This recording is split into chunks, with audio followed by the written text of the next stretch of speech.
All right, so let's talk about your partner, what inspired you to do this podcast.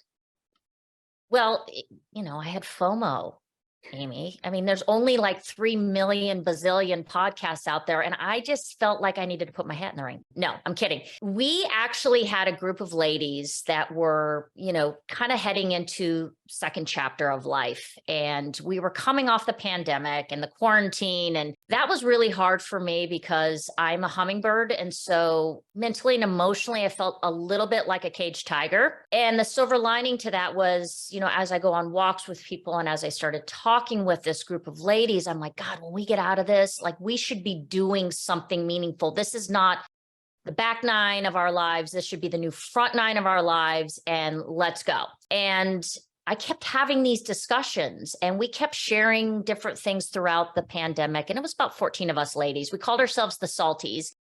And someone finally says, you know what, you should do a podcast. And I wasn't even a podcast aficionado. I mean, I liked Armchair Expert with Dax Shepard and things like that. So I had a conversation with a couple gals and we said, you know what, we have no expectations. We don't know what we're doing. Let's just do this and bring women together and talk about the things that if you had a glass of wine with your girls and you were sitting around a fire pit or a fireplace, what would we really be talking about? And that was the impetus of She's a 10 times 5. That's awesome. So what were some of those topics that we feel like we either were talking about or weren't talking about, but maybe should have talked about? You know, what's really interesting, Amy, is that what I didn't anticipate was that women in our kind of age group, and we target an audience. I mean, we do get some young listeners, and surprisingly enough, we do get male listeners, which I think is friggin' amazing. I love it because they'll kind of pull me aside or we'll get a message from one of them. But it's normally between 40 and 60, or mid 50s. And I was blown away with the amount of women who really wanted to share their stories because we all have something in our rear view or road that we have, crossed that has shaped who we are. That was amazing. And then the vulnerability and the amount of people that really wanted to talk about real and important topics because life is messy and imperfect. And we've made mistakes, all of us. I don't care who you are. I have plenty of them behind me. So that was kind of a big surprise when we launched this because we thought we would have to really kind of do whack-a-mole to get guests to come on because we were new and bright and shiny. But it was actually the opposite. After a bit, people started word of mouth hearing about what we were trying to do, and they started to come to us. So literally the topics, range from health and nutrition to how do we find purpose in the second phase when our kids go off? How do we sustain a healthy relationship with others? Plastic surgery. You name it, we have hit all of it. And I think people enjoy the diversity too. I love that you talked about being imperfectly perfect, because I think in a world where especially mainstream media, really highlights and showcases the perfection, it allows us to kind of pull back the curtain on the real conversations and the real topics that are happening, which is really cool. I know I sit right in the middle of that bracket that you were talking about, and It's a good one. I know the big one. I just hit it actually this year, and my son, we just have the one, went to college. Of course, he was really ultra involved in athletics and all those things. And then it was quiet. It was quiet when he went away. And it's like, what do you do? And just kind of reinventing yourself. And one of the things that I appreciated was in the most recent issue of Ask Us Beauty magazine, I think I sent you a message on this shortly after the launch. You had done an incredible piece on just, kids going to college and the empty nesters. And for the longest time, just going up through that process, we always say, okay, you're going to be an empty nester. So what next? And what I love about, so what do you call it? What do you call it? We call it free birds. And yes. it was really cool. So I was dropping off my youngest and I was sitting, we had just moved in our kids, and there was about 5 or 6 of us moms that this was it. This was our last hurrah with our youngest. And we all started to talk about it, and collectively it said, "God, like that is the most awful term, right? Empty nesters. What is that? No, I'm not for it." So one of the moms said, she goes, "You know what really we are is free birds." And I said, hard yes on that.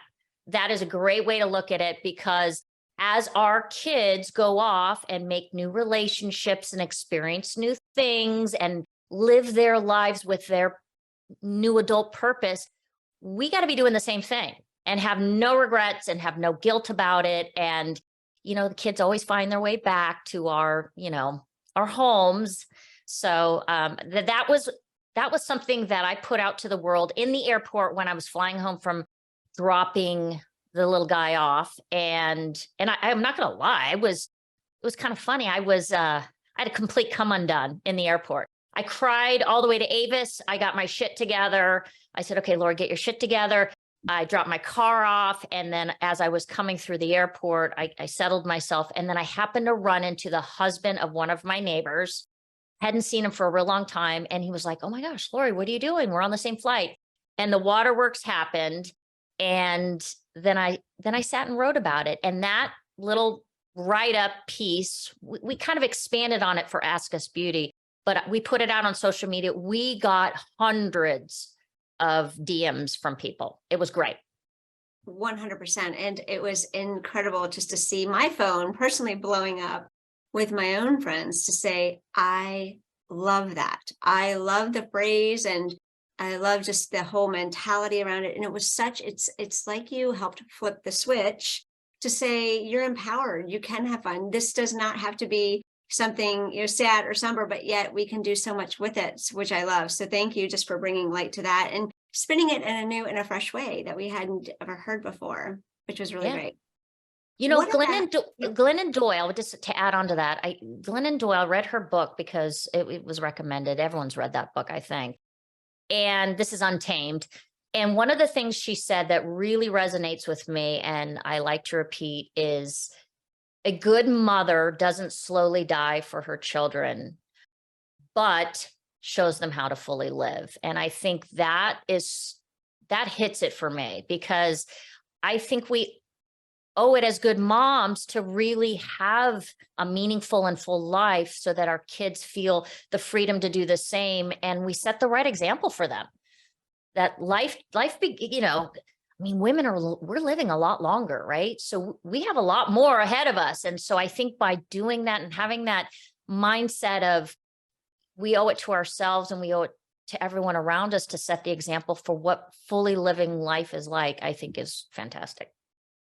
It is. And I know just for, myself and just going out and living life, my son, the kiddos around, they watch what you're doing. They lean into that and they're taking notes no matter what.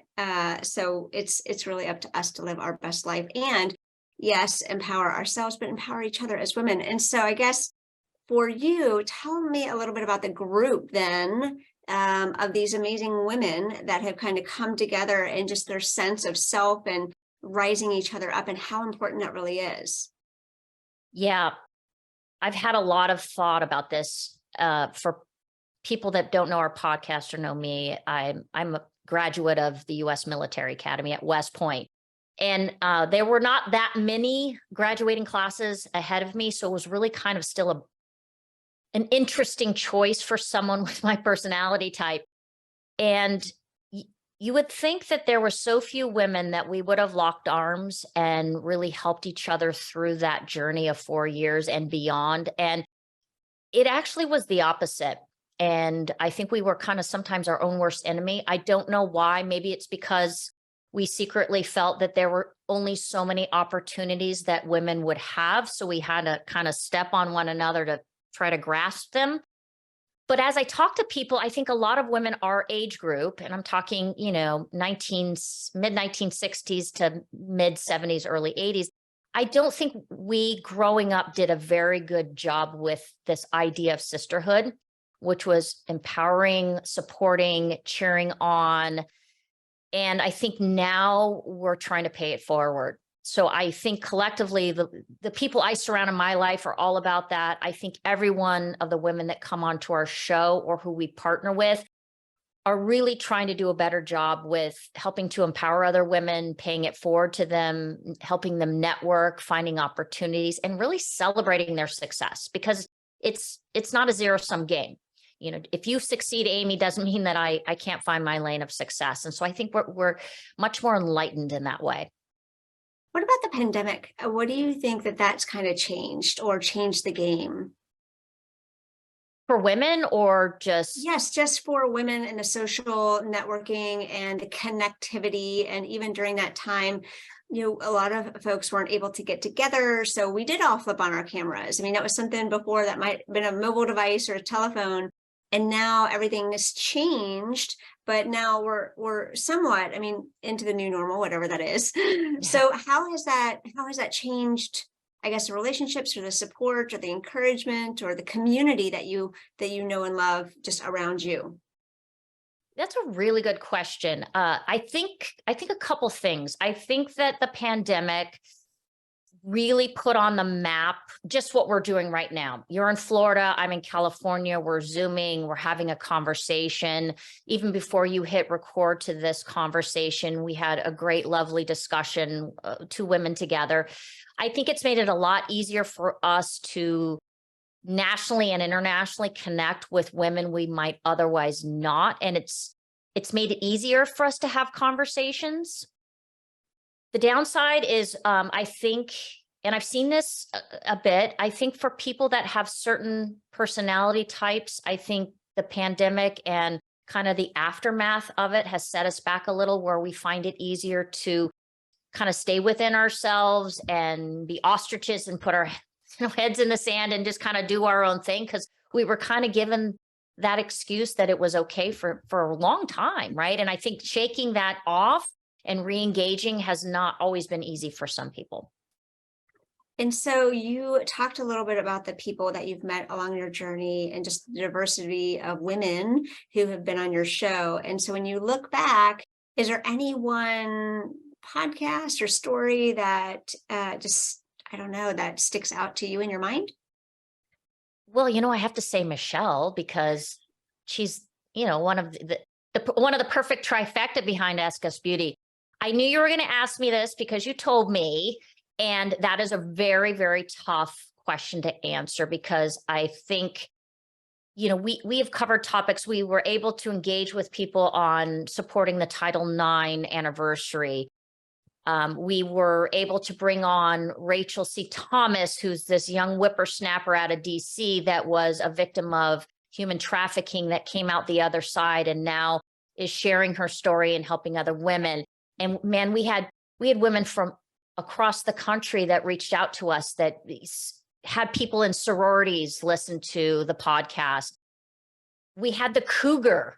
That's our #1 episode, by the way, and it keeps on going. We're going to re-release it just for shits and giggles, because it was a rocket ship that we thought, oh God, this could be good, or this could be really bad for our show. And we took a risk, and it just went intergalactic. But sex sells. I got a little, even me, Amy, I got a little squirmish recording that episode, but I'll tell you, people in Mumbai, all over the world were listening to that. And we had Dr. Amir Karam, who I thought came on, and, he's got a huge following, and talked about real stuff that us women contemplate: fillers, facial plastics.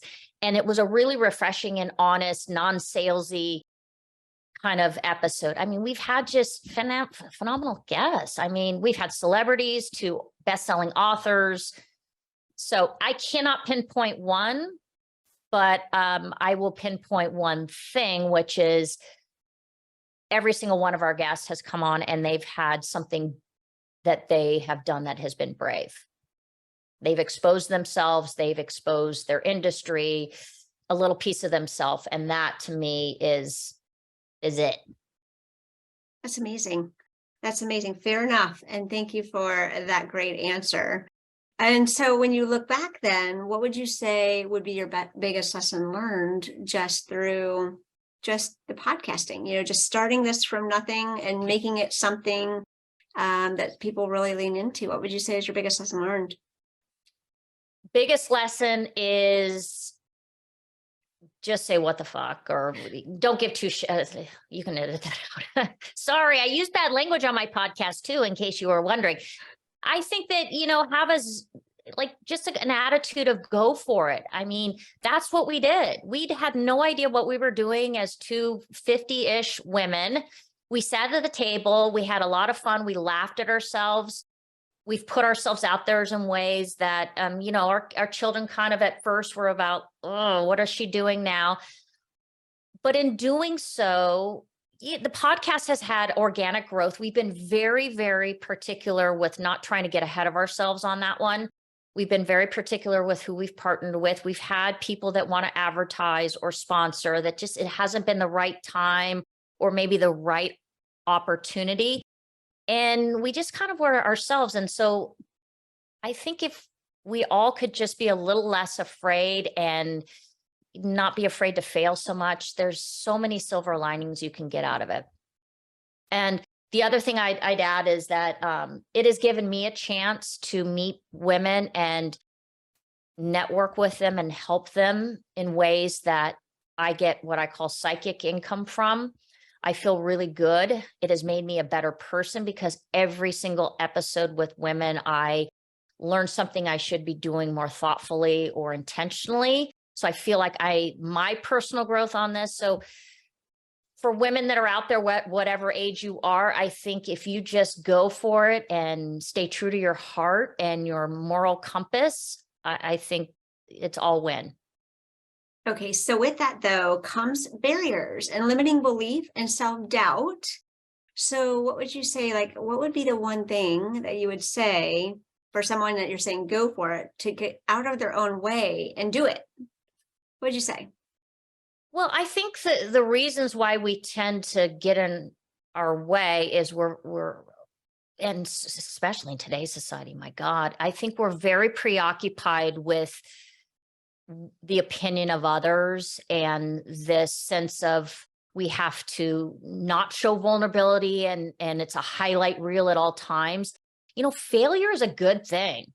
And it's interesting now that I have adult kids is they look at me from a lens now of more at their level to some degree. And they have a lot of respect now for things that myself and my husband have gone through to get to the point where we are. But they forget that I failed. And so I have to remind them that, gosh, for every brick wall you hit and dust yourself off, there's something else waiting on the other side. And I think that's what we do is we are afraid to expose ourselves in that way. And, we're all about likes and followers and we get caught up in that. I get caught up in that sometimes too. I mean, I'm human just like anyone, but I think that's the biggest thing. Yeah. I recently came across a quote, and I am sorry, I can't remember exactly who had made mention of it, but it talked about just our experience and failing. Our failing really does become experiences, and it's how we look at that, and we can learn so much for it. Our past really does define our future, and we forget about that. Like every time that I fail, and I just, as you were talking, I was reflecting about the many failures that I have, and just getting back up and doing it again differently and being able to claim victory on it. And that's part of life. It's a journey. It's there's no destination end, and it is hard. You loop in the social media, and that becomes super tough because it's so easy to get sucked in to it. And I think that's definitely why, a vortex of epic proportions, right? It is. You just have to keep it real. And I think that's what, for me, just listening to your podcast is so refreshing because you keep it real. You just dive in. And that whether it's the language, whether it's the topics, you're not afraid, to tackle them and just to have a casual conversation around them, which is great. So where do you see, I guess, for you then this going, continuing to scale, continuing to build your community? Do you have like a vision into the future of where, maybe you could see this going? And what does that look like? Yeah, we've been having some really interesting discussions on trying to grow the step functions, which is, it's just like any business, right? You get to a certain point and then the next step function of growth is what you think is going to be your next challenging. What I would like to see is us to continue to grow internationally. We've got a really great footprint in Europe and Australia. In fairness, we did have a Australian leader that came on our show that kind of helped kickstart us in that region of the world. But I really love to tap into the Middle East. We've had conversations with a couple prominent women in Dubai. The Middle East is very interesting because, surprisingly enough, there is a movement there of trying to get women a platform and to do storytelling and to share. I think that would be a phenomenal experience for us and then for our listeners here in the US. And I think we'd like to find some good strategic partners that we could really help start to maybe monetize this in a way that gives us the opportunity to do better production and things of that nature. Everyone has a story. It's so cool. Like when it's in today's world, especially, we're also busy and a lot of times doing more with less. We just scurry through the day and there's very rare time that we pull back. And even in the grocery market, I don't know if you're standing in line and, the opportunities that we have just to turn around and say hi to the person, behind us or aside of us or in front of us. And to even just capture just a friendly smile. It's just we're running through the whirlwind of life in the day so quickly. It's nice when there's an intention behind just having a conversation and hearing somebody's story. Everybody has a story. It's also uniquely different. And it's what makes them special. We can learn something from everybody that we meet along the way. Yeah. Yeah. The other thing too, Amy, and I'm sure that you are dabbling with this. And I think you guys did a virtual kind of consortium, if I recall correctly. The other thing that's kind of been presented to us that I think is super duper exciting that I can definitely envision us moving forward with is women's symposiums, retreats, things of that nature. I think our platform makes it organically brilliant to do it that way, is to have women come together and talk about the topics face to face on things that really matter in their dailies or their profession. So I envision that happening too in 2023. Which would be awesome. And you will be there, right? Yes, 100%. Count me in. Yes. I think it's so important for us to take time out to work on ourselves. And I think so often we're trying to, put the mask on everyone else first instead of ourselves. And again, it's just flipping the script and the narrative to say, we deserve it. We are empowered to really make a difference and to put our best foot forward to support ourselves and each other. And by doing so, we support everyone around us. And I think the retreats, what's so interesting about that, and just because I'm in, kind of the coaching space for so long from the business side, is that so often people don't want to take time out for themselves. They will run circles to help everyone else, but to take time out for themselves, it's super difficult. It's like, and I always say, I'm like, if you don't plan your calendar, somebody else is going to pencil it in, for you and do things that you may or may not want as part of that. So you always have to time block just time for yourself and realize the value of spending it with like-minded individuals, professionals, women, whatever that is for you, because we really do become the sum of the people that we spend our time with. It's so, so important. So I love that. It's an intentional break in our days, our weeks, our times to come together as one, no matter if it's virtual or, across the globe, anywhere, to be with each other and to work on ourselves, which is great. We all need that. We're heading into a new year, right? 2023. And I would guarantee there is going to be more lists of resolutions or things that revolve our bodies and our health and our habits, but we never make a list of things that we want to accomplish to be better people and feel better here for ourselves. And I think that is a crying shame. And I hopefully that narrative will change because we know it's important. Yes, it is. Yes, it is. All right. So that is a call to action for anyone who might be listening to take the time for yourself and to be watching, as different opportunities come up for retreats, stay tuned to She's at 10, be listening to the podcast, Essex Beauty as well. Of course, if you're there, we're there, vice versa. Yeah, baby. You can do one and the same, but to spend time, for yourself, pencil that in. It's important. You're important and you're worth it. Well, I guess then as we look into the new year, I mean, you've already, taken us down that path. What in the new year would you say to someone who is just looking to hit the restart button? Do you have any words of wisdom, advice? I know one of the things that you had shared before is just do it, just let's go, let's do it. Is there anything else that you have that you can inspire, those around you and just listening that they could do to jumpstart whatever their goals, plans, hopes, dreams are for the new year? Yeah, I'm going to say something and it might be a little provocative. I think that what I would say is don't quit. Anything that's meaningful, it takes perseverance and it takes hustle. And I think we've lost the art of grinding, and nothing comes easy or quick. I know we think it does because of social media and because the glamorized kind of environment of the celebrity, which is the overnight success. Even those people, I would guarantee, have grinded it out. So my inspiration to people would be that, actually going through that and rolling up your sleeves, getting under the hood and taking time and patience and resiliency makes the journey so much more fulfilling. 100% more fulfilling. 100%. And thanks for keeping it real and for sharing your thoughts and expertise and your story with us. Is there anything that, before we begin to close it up, is there anything that you would like the audience watching or listening to know?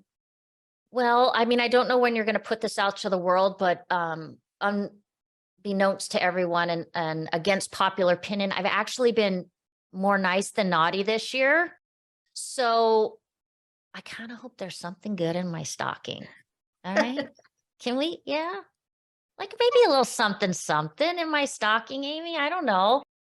No, I just wish everyone a very happy new year. It's been a great year. I think, it's a transitional year, but I think we're coming out stronger on all of the stuff that we went through over the past two. I'm very optimistic for an amazing 2023. Thank you. And how can people get in touch with you? They can get in touch with me through She's a 10 times 5 on social media. It's She's a 10 TIMES 5. And we check our DMs pretty religiously because we get quite a few. It's kind of interesting. People won't comment on our posts.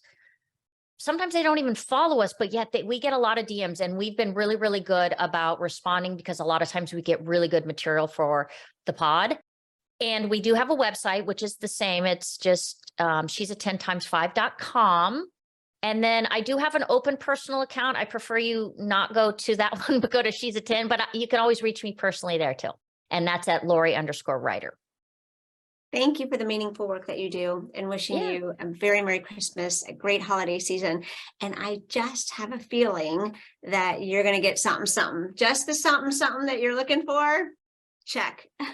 Check that box. Thank you, Amy. And thank you for what you guys do. There's a lot of great symbiosis between our passions, and we just love Ask Us Beauty. It's an amazing magazine. Likewise, right back at you. Awesome.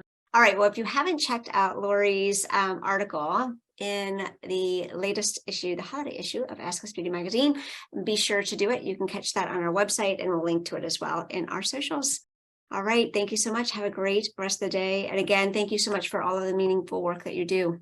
Yeah. Thank you. Take care. Happy holidays, everyone. Take care.